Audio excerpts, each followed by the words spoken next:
लोग अपने स्वार्थ के लिए कैसे कैसे झूठ फैलाते रहते हैं। जैसे कि अब नॉन वेजिटेरियन लोगों को ही देख लीजिए। वे नॉनवेज के समर्थन में कैसे कैसे तर्क देते हैं। तर्क नहीं देते, कुतर्क करते हैं, क्योंकि उन्हें कैसे भी करके नॉनवेज खाना भी है और उन्हें अपराध बोध से भी मुक्त रहना है। उन्हें मानना ही नहीं है कि वो कोई गलत काम करते हैं। मात्र अपने एक टाइम के जीभ के स्वाद के लिए एक निर्दोष प्राणी का पूरा जीवन छीन लेना भी उन्हें कोई अपराध नहीं लगता, कोई गलत काम नहीं लगता। वे खुद तो खाते ही हैं और साथ में ये भी कहते हैं कि नहीं, मैं कोई गलत काम नहीं कर रहा हूँ, ये तो अपनी अपनी आजादी है।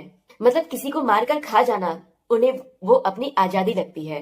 ये नॉन वेजिटेरियन लोग अपने नॉनवेज के समर्थन में भगवान को भी मांसाहारी बता देते हैं। पूरा इतिहास ही मांसाहार से भर देते हैं।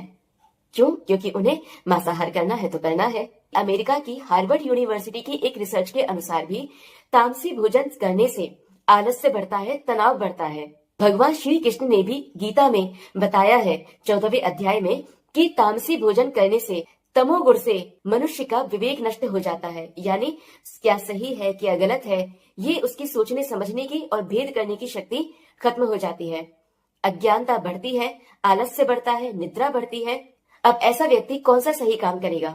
भोजन का मनुष्य के शरीर पर, उसकी मन बुद्धि पर सीधा प्रभाव पड़ता है।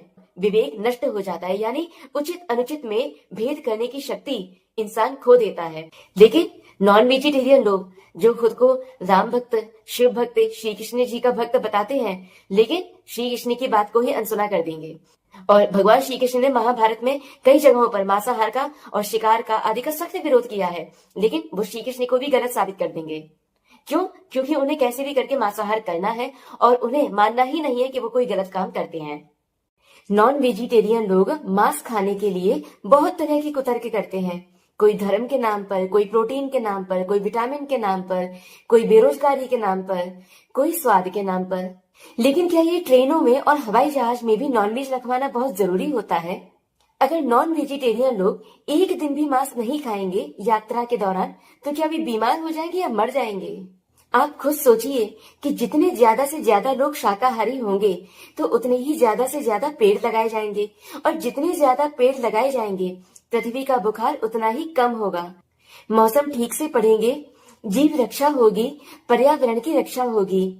और यह भी वैज्ञानिक रूप से प्रूफ हो चुका है कि जितना पानी बर्बाद मांस के उत्पादन में होता है, उतना पानी बर्बाद पेड़ पौधे के उत्पादन में नहीं होता। मांस के उत्पादन से पर्यावरण प्रदूषण भी होता है, जबकि पेड़ पौधे ज्यादा से ज्यादा लगाए जाने से पर्यावरण प्रदूषण कम होता है। सनातन धर्म में मांस खाने वालों को राक्षस यूं ही नहीं कहा गया।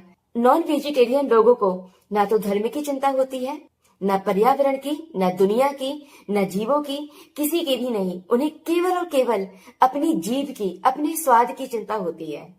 ये लोग तर्क देते हैं कि बहुत सारे लोग नॉनवेज बेचकर ही जीविका कमाते हैं, पैसा कमाते हैं, तो क्या उनका रोजगार बंद करवा दें? तो फिर मैं पूछती हूँ कि अगर कल को कोई गरीब ड्रग्स बेचने लगे, तब क्या सरकार उसका भी समर्थन करेगी कि नहीं, बेचारा गरीब है, जो चाहे बेच सकता है?